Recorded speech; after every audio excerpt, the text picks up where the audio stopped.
A World Cup we've seen giants fall and the new generation rise. Ferran Torres turning into prime Fernando Torres. El Nino reincarnated. What a World Cup. What a match. We've seen the GOATs leave the World Cup sad. We've seen the new generation take over. Pro, a lot to talk about. Welcome to another episode of the World Cup show. I grind because I gotta get paid. 1% chance, 99% faith. What you saying, bro? Let's go, man. Highlight of the night, since the match wasn't that good, was Trump trying to get into the picture, the trophy lifting picture. I heard him saying after, after the match, he's saying, they say me and Infantino, Argentino, they say we match fixing. As long as it's not Filipino in my country. I saw Mikel Merino eat the Trump dance, bro. Hey, they're trolling you. Even Lukaku. They're trolling. But look, I think before we talk about the match, let's just talk about the World Cup as a whole, you know. It's over now. It's been a great tournament, keeping us up late at night with these funny times. Just tell me shortly, about the World Cup as a whole. What did you think about it? What did you think about America as hosts? Is it one of the best World Cups you've seen? Is it one of the worst? And what's the major things you've learned from this World Cup? Yeah, man, I think, first of all, it's probably one of the most looked at World Cups that we've seen, because there's been a lot of people that have been involved in terms of social media. You look at, kids are watching the game. I was watching the game, the final yesterday with my sisters. So, they involved, they know everything. They know which team's been playing well, guys, old people, etc. So, obviously, US, it's the biggest nation in the world. So a lot of people are going to tune in because, all the social media goes to there. So I think that's one thing I must give them credit for. And in the beginning we had a lot of controversy. A lot of people were being rejected to come into the country. People complaining about there's wars that the US is going through, and the politics and stuff. But when it comes to pure football, I think it's been an amazing tournament, man. Obviously we're African, so we're supporting a lot of the African teams, and I think they played amazing. Probably the first World Cup where we can say like, hey, Africa had a chance, and unfortunately Bafana went out after the record breaking, making it to the knockout stages. But still, I still enjoyed the soccer and the goats, end of an era as well. You look at the three goats they're hitting out now: Neymar, Messi, and Ronaldo. But yeah, man, I think it was a quality tournament. My side, I won't even lie, man. I enjoyed it. Yeah, I agree with everything you've said. I think it's a World Cup where we've seen, as I mentioned in the intro, the biggest theme for me is people who are around similar the age to us. So if you in your 20s to your late 30s, the people we've grown up watching, it seems like they're bowing out of the game now. So I think there's a shift in the game. We're seeing the youngsters come up, Mbappe, Yamal, they're taking over. Our coach, Messi, Ronaldo. I don't know if Messi will make another World Cup. We'll see. But a lot of our Kevin De Bruyne, they bowed out of the tournament. And like you said, the African team showed up, which is what I love. Bafana went further than they've ever gone in a tournament for us. So great from a South African standpoint. It had its controversies, organizing and things like that. But I think a lot of positives from the World Cup. And I think what I liked about America is they managed to turn it into like they know how to dramatize everything. Like even the way the build up to the games, the way they have the flags on the pitch and the celebrities in the stands. And so I think that's a good element that they brought to the game. It's a good thing that they brought to football. Football's a very traditional game, but they made it like almost like a TV show. It's everyone's social media. Like you said, even the women are tuning in. I see your tactics, busy posting Bellingham a lot on our pages. I know what you're trying to do. But it's been a very good World Cup. It's good.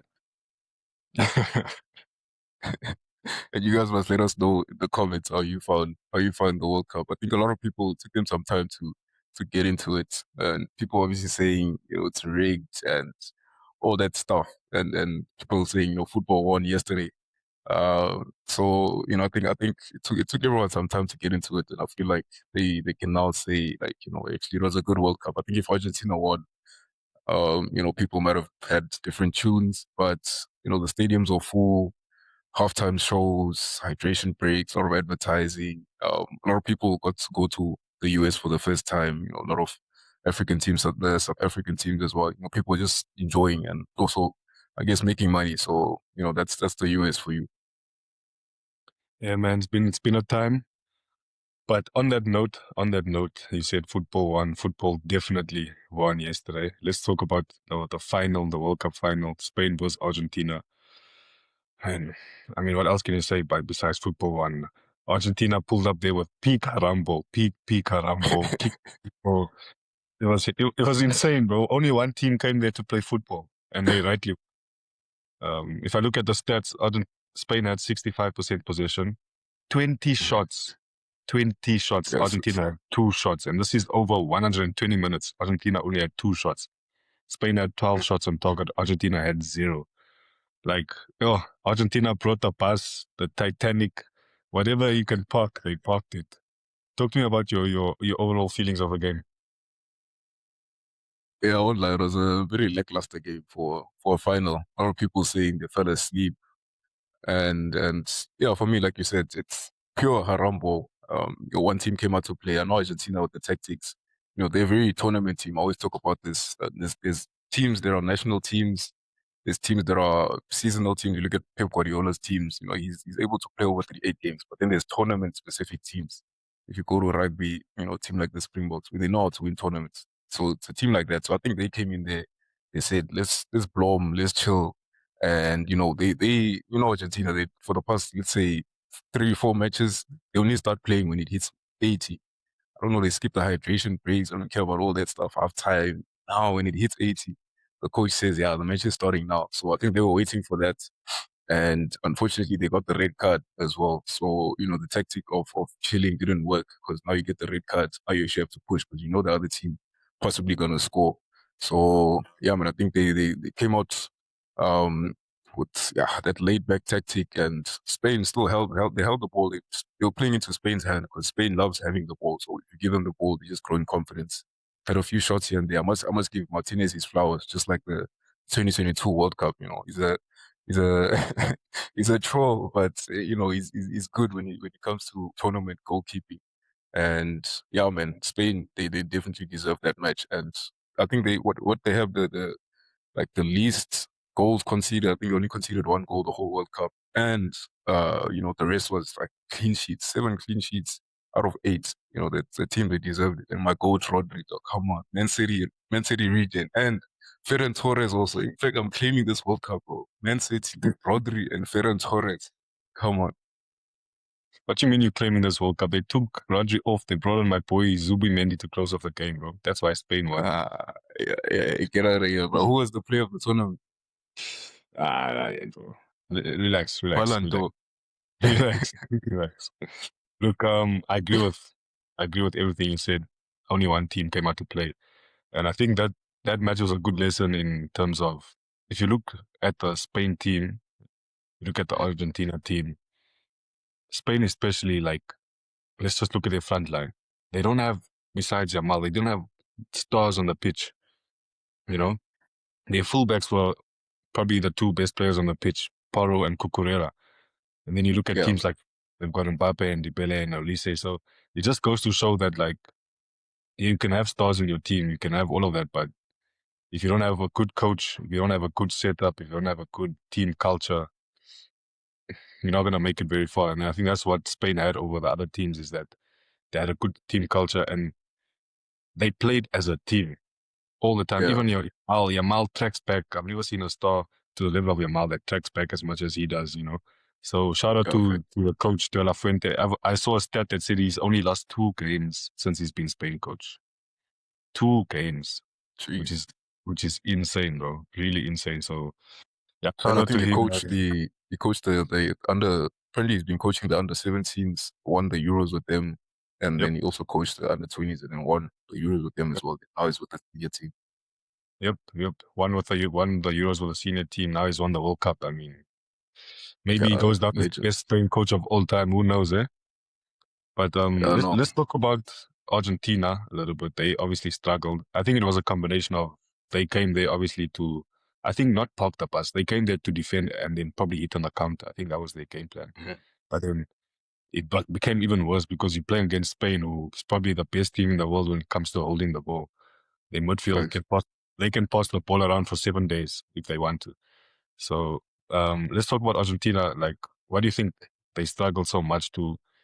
Yes, they parked the bus, but they didn't even create anything. Like zero chances.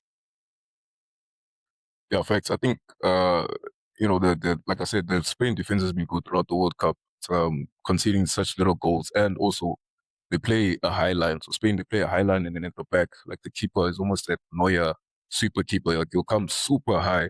Sometimes people will be shocked, like, wait, yo, those guys like he's up at the halfway line. So it's very difficult to give through balls through. And also when you look at the team selection as well, Argentina don't really have a proper nine. Usually second half they'll or towards the end of the game, that's when they put Lisandro Martinez in as that nine, but he's also not tall or proper target man. He's also a running the back player. And a lot of the players, they play, technically in the middle of the pitch, but when they get a chance to maybe cross the ball, they can't cross the ball because a lot of the players are playing outside the box. That's where a lot of their goals come from, shots outside the box. Messi's first goals in the World Cup outside the box. That Fernandez equalizer against England also, outside the box. That's where most of the players are. And, with the keeper sweeper, you have to give him his flowers. Diego at the back, and also Rodri. I think Rodri just held down the players well, man. He was holding Messi the whole match. I'm sure when he empties his pockets, he's gonna take out the World Cup. He's gonna take out Player of the Tournament, Ballon d'Or. People saying the Rob Ballon d'Or, it's the real one now. It's he's gonna take out Messi as well. You see, so you have to give them credit for that as well. And yeah, like you said, the being relaxed, waiting for the final moment. It didn't happen this time. They did it against France as well in 2022, and kind of worked out then. But this was a different beast. Yeah, no, 100%, 100%. Let's talk about late in the game, Enzo gets a red card. Do you think that the ref made the right decision there? Second yellow Yeah, to no, red hundred card. percent. Let me say that. Second yellow to red. Yeah, 100%. Was this after or that was after the before the disallowed goal? I can't remember now. Yes, yes, yes. Yes, yes, yes. Yeah. Yeah, man, that was a yellow card. I think just the impact of how, the player turned. First I thought, nah, man, this guy's exaggerating. Like, it's just a touch. When you put it in slow-mo, it's just a touch, but you put it in normal speed. Like he didn't get the ball. He went straight for the player, and also just how the player landed, like the impact. Yeah, I think he deserved a yellow, not a red. It wouldn't have been a red, but because it's far away from the attacking phase of the pitch. But yeah, man, I don't like how the players, like the Argentina players, like after he gives a tackle, it's acting like nothing happened. Like he didn't even do anything. He didn't touch the player. That Yeah, like that passive aggressive nature. I don't know, man. They got what they deserved yesterday. yeah, no, 100%. The Argentina players, the whole tournament, they've been very dirty, getting away with a lot. And Yeah, they've been talking a lot as well. So this is if they're going to talk now. Maybe they'll be quiet. But definitely a second yellow card. I think that ball, it's one of those where, like, I'm sure if me and you were both there, we'd also, you go for that ball because he was like a split mhm, second away from getting there before Kubasi. So I don't blame mhm, him for going for it. But when you have a yellow card already, uh, you're taking a risk where you know that, okay, this is a 50-50. If I don't get there, you have to accept that mhm. it's going to be a second yellow because you're going at full force. So I think the ref made the right decision, and I agree with you. The way the Argentina's players, not just in the match, but the whole tournament, the way they Yeah, conduct themselves, man, football definitely won.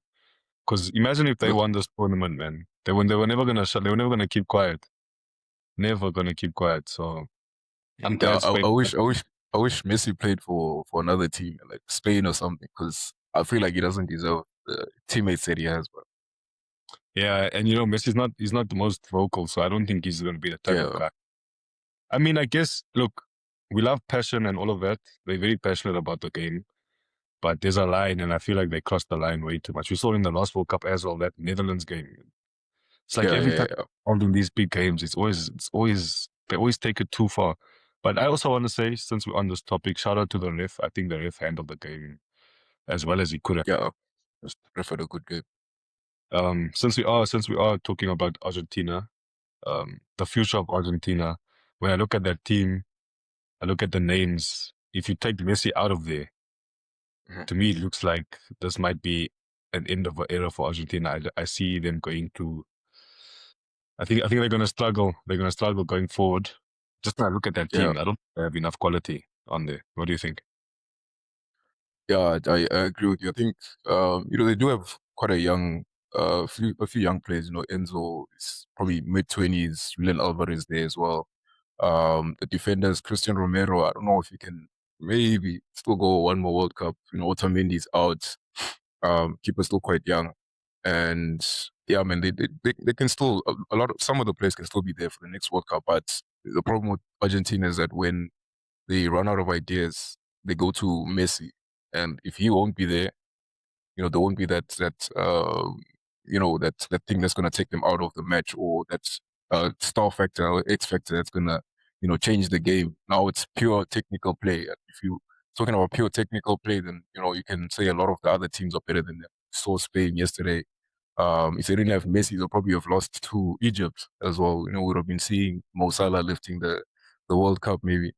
So a lot of the saving grace, even in the last World Cup, was Messi. So without him now, doesn't matter what team that they're pulling out, or the age of the players. Even when they won the old World Cups, you look at the players like Maradona was there. So without that star man, it honestly looks like a basic team. Looks like Arsene Wenger Arsenal. You look at when they had Whoa, Mustafi and whoa, Socrates. whoa, whoa, whoa, whoa! Calm down, calm down, calm down. Why you gotta bring a Professor Arsene Wenger into that? Calm down, bro. It's, Calm down. that's the only comparison I could get to. Nah, man. But I think they're a very unbalanced team also. Like we saw that. I think the biggest thing they struggled with is they didn't have a threat on the counter. No, they don't Mm, have any pace up front. They don't have wingers. First of all, they play with four midfielders. Um, they lack. Alvarez doesn't have that pace. Even Martinez, when he comes on, he makes runs in behind, but he doesn't have a lot of pace either. So I think that's also why they yeah, struggle to create on the counter, because they didn't trouble that high line from Spain because they have no pace to do so anyway. But I think yeah. if this turns out to be Messi's last World Cup, despite all the shenanigans that we've been speaking about the Argentina team, I think to Messi, we gotta say thank you, man. We gotta say thank you. Is the GOAT debate settled? Meh.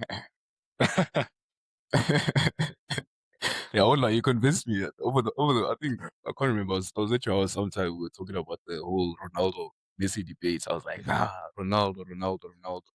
And you're like, nah, my boy, like trust Messi. Even you said you love Ronaldo, but Messi, you just have to give it to him in terms of pure football. Never mind the aura, give it to Ronaldo. Followers, the hype, the looks, lifestyle, whatever. But when it comes to pure football, like talent and skill, I had to cave in and say, nah, this guy's the GOAT. Yeah, bro, 100%. Like the thing is, the way I look at it is, if you go on a pitch, right, and you try and copy Mm, Ronaldo and mimic Ronaldo's movements and whatever, and you try and do that with Messi, good mm, luck. Messi is just no, got 100%. he was born to play football. Like that's the best way I can describe it. So the GOAT, in my opinion. Thank you for all the memories you've given us in the World Cup. Um, hopefully, maybe he can last one more, but I highly doubt that. There's a controversial moment in the game, a disallowed goal. Me, I don't know for Yeah. what. Maybe you so sure why. Talk to me about the disallowed goal. I don't know which all of a sudden there's no cameras on the pitch. Just just so busy showing beginning of the World Cup, just so busy showing Mutao's chewing gum. They're showing Zwane slapping the guy. They're showing all this stuff. They're showing inside the tunnel. They're giving us locker room shots. All of a sudden, there's no cameras now for this replay. I'm like, wait. I'm like, where's the proper replay? Because they're showing us everything that's happening after.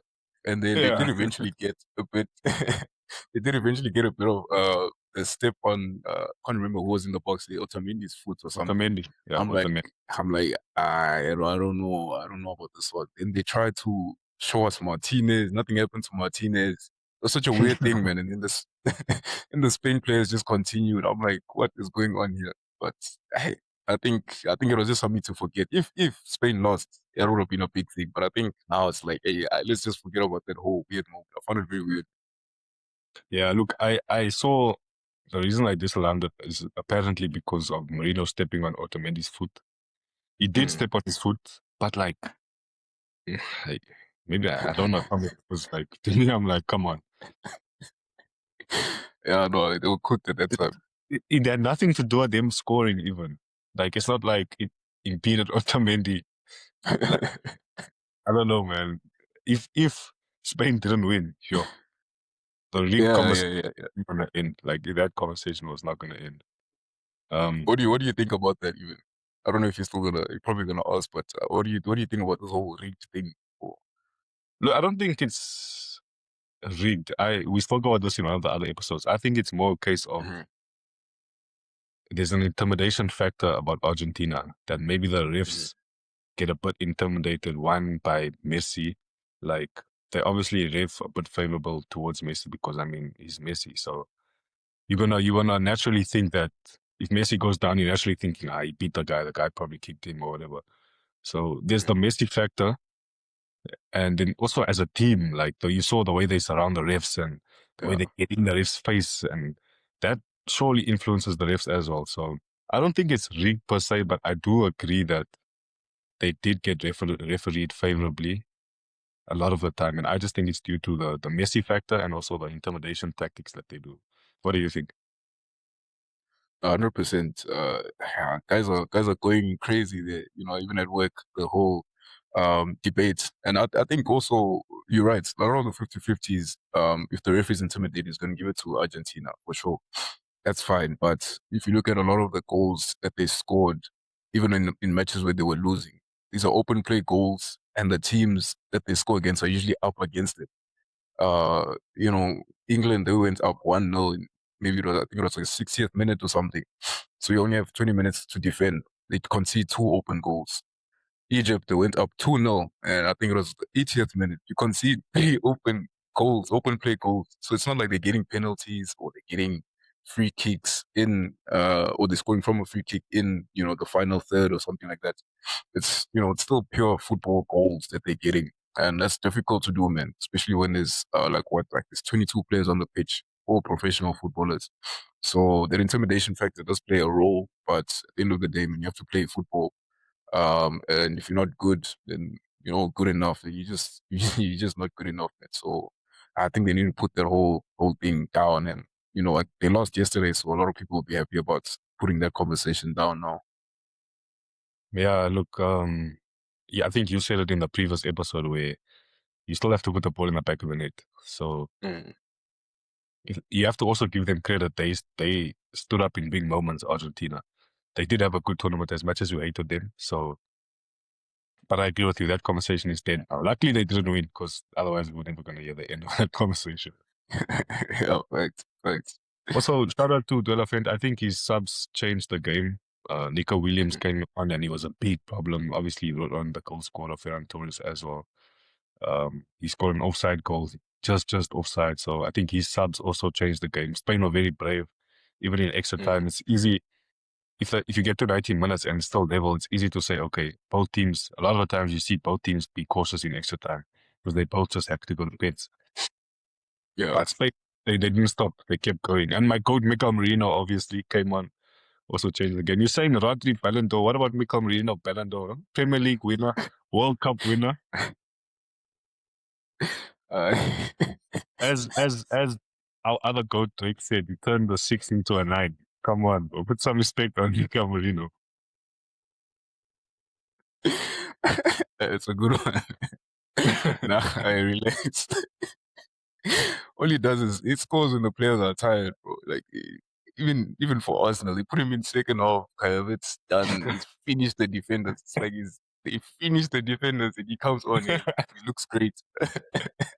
Yeah, they're saying the coach that decided to put Marino at CDM instead of striker robbed us of a generational strike. Nah, man, the guy even looks funny, bro. It looks like afterward he's gonna be like a show for after the match. Like he's going back to his real job or something. I'm like, nah, man, this guy doesn't even look like a Nah, footballer. nah, respect my goat, bro. Respect my goat. Um, before Right. we move on from the actual match and talk about like the tournament as a whole, there were some nasty scenes there at the end of the game. Not nasty scene, Yeah. nasty scenes. Uh, Paredes was he fighting the people, bro? Did you see like the videos? And then also, if you did, what did you think about that? I thought the halftime show was entertaining. I thought that's the end of the entertainment because the match itself was going on. Like, and then after the match, these guys are still going at it. Paredes, I think he started in the match even. He was, giving a few hands here and there when he pushed. I can't remember, was it Cucurella or something? And then after the match, the guy decides, yeah, no, now I have to let go of my anger now because we lost. And I was just going a bit, just going a bit wild, man. But Haywood, I think if they tried that in rugby, look at rugby, bro. The guys are so physical. Testosterone is running high, but they know how to control the emotions. So, and yeah, the disrespect for the refs, disrespect for the other players. That's just Argentina. Yeah, that's their identity, and I think they definitely need a change. When I look at that, and they need to be, sanctioned in some areas just to make them actually change. So Mm. yeah, I mean, it's not scenes you want to see. And yeah, people have been trying to not show too many videos of that because that's not what football stands for and represents. So yeah, you lost. The goal to he was just sitting down. I saw Yamal going over to him. I saw he posted something today. Yamal going over to him. See, the goat is relaxed. He's composed. And the other players just hooligans. Yeah, hooligans. They're gonna come for you. You don't know these Argentina fans, bro. But I agree with what you're saying. They got what they Yeah. deserved. One. Shout out to Spain for And, saving, and shout out to Spain. Let's talk about the tournament. We said it's been a good tournament. Both of us said we enjoyed the tournament. I want to get your thoughts. We made some predictions early in the tournament, and I want to shout out. I think you did call Spain to win. I called it's, France. it's Spain. You got lucky guess, bro. Lucky guess. nah, you see now, let's not go there.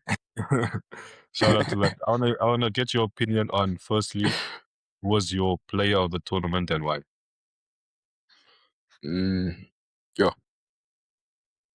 it's a good one. I think between Mbappe and Messi, just in terms of impact, Mbappe obviously star player. I told you even in the previous episode that we didn't push out that it was a tournament for the star players. You look at Haaland, he was the star man for his team. Jude, Kane, etc. etc. So yeah, for me it's either Mbappe, but the fact that he didn't make the final then only leaves the other player, which is for me Messi again. Top, I think he was a top assister, top or second in terms of goal scoring, and at that age as well, saving his team a few times. I think for me it's a simple choice. I don't know why they gave it to Rodri, obviously because they won, but I still think he should be impartial. Like if he's a player of the tournament, he's a player of the tournament, not because the team won now. Yeah, no, definitely is not Rodri. I don't know what happened there, but Yeah, I agree with you on Messi. Messi takes it. Unfortunately, he was just way too good, man. Way too good. yeah, But I have to say honorable mention to Jude Bellingham as well. He stepped up in a yeah, big match for England. He was England's main man. So I think he would be my honorable mention. Let's talk about your breakout star of the tournament. breakout star of the tournament. Mm. Uh there's a lot of firsts. Uh, Tournament, do you mean like a young player or do you mean someone who's playing in the World No, Cup for just the first time? someone who just showed up and almost in a way surprised you, and increased their Mm. reputation dramatically to versus what it was before the tournament. Uh, yeah. Uh, I'll I'll, give you I'll my, have to go for it. I'll give you Okay. mine. For me, it's gotta be the 40-year-old breakout star Bozinia. You said breakout star, bro. No,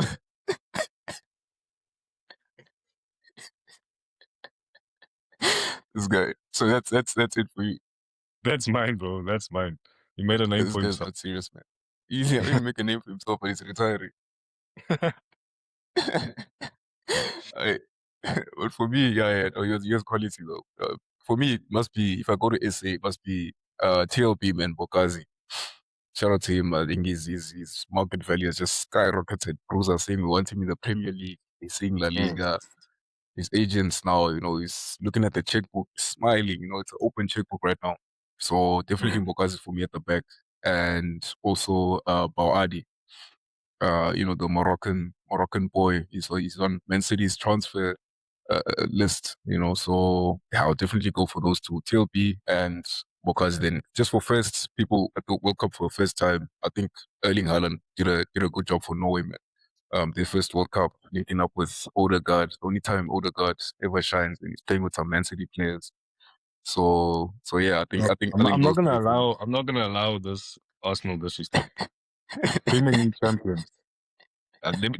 Let's not forget Premier League champions. When you say Odegaard, you Uh, first say Premier League champion Odegaard. Pre- Premier League champion Odegaard. You didn't even play, but it's fine. Mm. It's fine.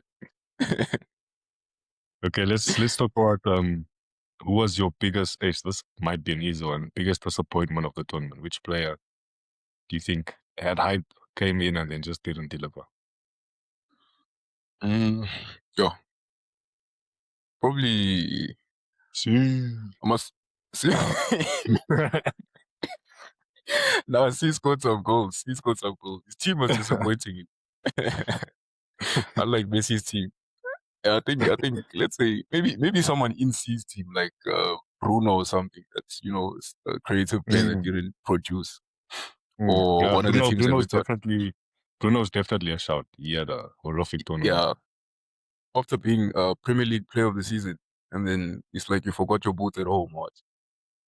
See, so him and probably one of the other two big teams that went out. So Brazil, I would say I can't say Neymar because he, he only came on for like 2 minutes.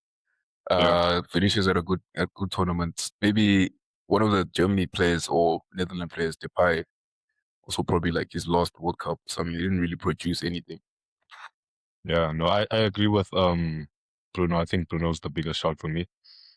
And Yeah, then, which team do you think surprised you the most in this tournament? There were a lot of underdogs that performed really well this tournament.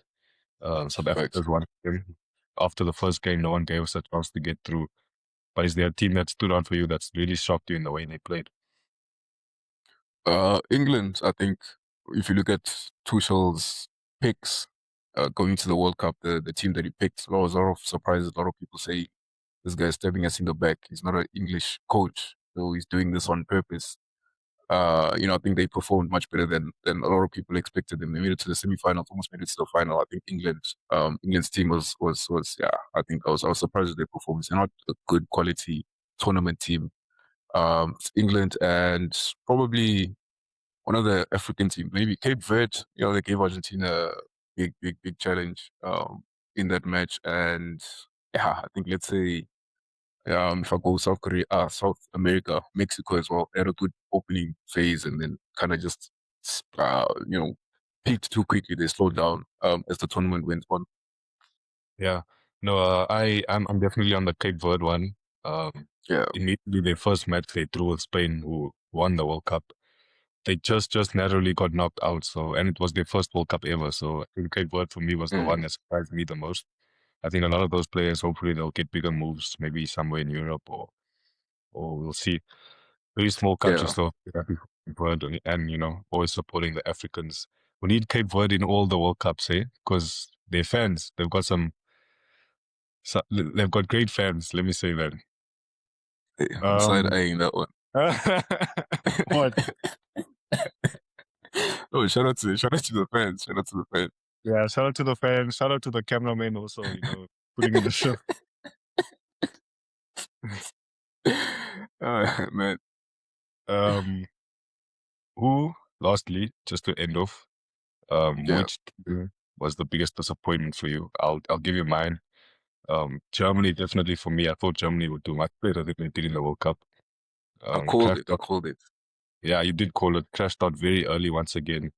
Netherlands as well. Netherlands very disappointing. Yeah. I think those are the two big ones for me. But what was your biggest disappointment team wise? Portugal. I'm not just because I'd expected them to crash out. I called it from day one. Called it from day one. So it's not a disappointment if you expect Exactly, exactly. it. Portugal, I don't think they're gonna win it either way. So I can't say them. Yeah, I agree with your picks. Germany for sure. Like that they brought back the OG Neuer. It seemed like they had a plan. They were a good manager as well. Just wasn't working out. They even had that win. I think it was 7-1. People are saying, yeah, the goats, the goats, the goats. At tournament time doesn't matter how you play. You just have to win games. And Netherlands as well. Yeah, man. Also, expectations are so high. Quality players, but Van Dijk, look at the midfield, Somerville, them, Depay, but also Van Dijk, it's been flopping for the past 2 years. So, yeah, man, those But those two just teams,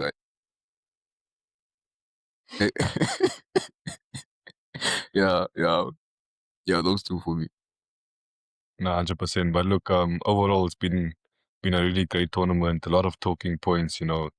It started as it did in 2010 with Mexico and South Africa. As in 2010, once Yeah, again, Spain won it as well. So history has a way of repeating itself. It's been a great tournament. A lot of stories. We've seen the culture, the vibrant colors, people coming together from all over the world, celebrating the culture. We saw the legends part of the game. We saw youngsters step up. We saw first-time World Cup comers, Cape Verde, um, ish. South Africa reaching it's going further than they've ever did before. Three good host nations. I think shout out to Mexico and Canada as well. Everyone's giving props to America, but Mexico and Canada as well, especially Mexico. So they have some beautiful stadiums. So I think it's been a really good World Cup. It's given us a lot to talk about. Um, Yeah, this is the last episode of the World Cup show. I do want to say, however, firstly, let us know about your thoughts of the World Cup. Drop a comment, subscribe to the channel. We're also on social media. But this is the last episode of the World Cup show. However, we're not going anywhere. Club football season will be coming soon. And when that comes, so will we. We'll be there. We'll be there. The TBF podcast will have a show. We'll cover all the biggest events in club football, Premier League, Champions League, La Liga, the biggest stories. So we might take a little break from football for until the club season starts. But when it starts, trust me, mm, we will be there. So tune into that. Keep a lookout. And then in the meantime, we still got the rugby podcast going as well. it's We're still posting on our social medias. You can find us on TikTok, Instagram, Facebook, at the Big Fixture, YouTube as well. We're posting shorts on YouTube. So we still got content for you guys, even though the football podcast won't be around. But like I said, we'll be returning soon. Pro, before I end off, anything you want to say from your side? yeah, man. Amazing intro. How long did you practice that for, bro? No, you don't have time in your day, man. Busy, man. That's just raw talent, bro. Off the dome, off the bat. Super Sport, I hope you're watching. Yeah, man. Yeah, on my side, you said everything. Thank you guys for tuning in. And I hope you guys stay, keep watching our content because podcast also started during the World Cup or with the World Cup. So with the World Cup content, shout out to the World Cup content and shout out to the World Cup, shout out to Bafana for what they did for us as a country. Got us up late at night watching the games. Super excited and proud of the team. You go Bruce, etc. Everyone. And shout out to Trump there also. For still making it a good World Cup. And yeah, man, if you're not into, if you're just watching soccer for the World Cup, but you may be a big rugby fan, yeah, like Dean said, we have the rugby pod going on, and obviously it's rugby season right now. Springboks, we'll be catching up on that, and yeah, man, join the conversation. Let us know in the comments everything that you thought about the World Cup. You enjoyed it, you hated it, loved the hydration breaks, everything else. Just let us know in the comments. We'd love to hear your thoughts. And yeah, man, that's it from my side as well. Yeah, I think just one last thing that just came to my mind now. Unfortunately, last week, because of circumstances we couldn't control, we couldn't get an episode out to you guys. But I think we have to mention this because it is the last episode. We lost Jaden Adams in this World Cup. Played Yeah, for Bafana. Unfortunately, like I said, because we couldn't record or get the episode out last week, I think I want to just take this opportunity to say once again, RIP to Jaden Adams. Rest in peace. Will you always be remembered? I'm not sure if you want to touch on that before I end. yeah, man. Condolences to Jaden Adams and the Adams family and the whole South African footballing nation and the Mamelodi Sundowns fans, Mamelodi Sundowns teams as well. It's quite a tragedy, man, and it's still sinking in, even though it's I think a week or so later. Rest in peace to Dean as well, the rugby prop as well. So yeah, man, we're mourning as a nation, but we keep strong. The memories are strong. 100%. Beautifully said. Beautifully said. That's it from me. That's it from Pro, the big fixture. We'll see you when club football returns. We'll be there. Till next time. I grind cause I gotta get paid. 1% chance, 99% faith.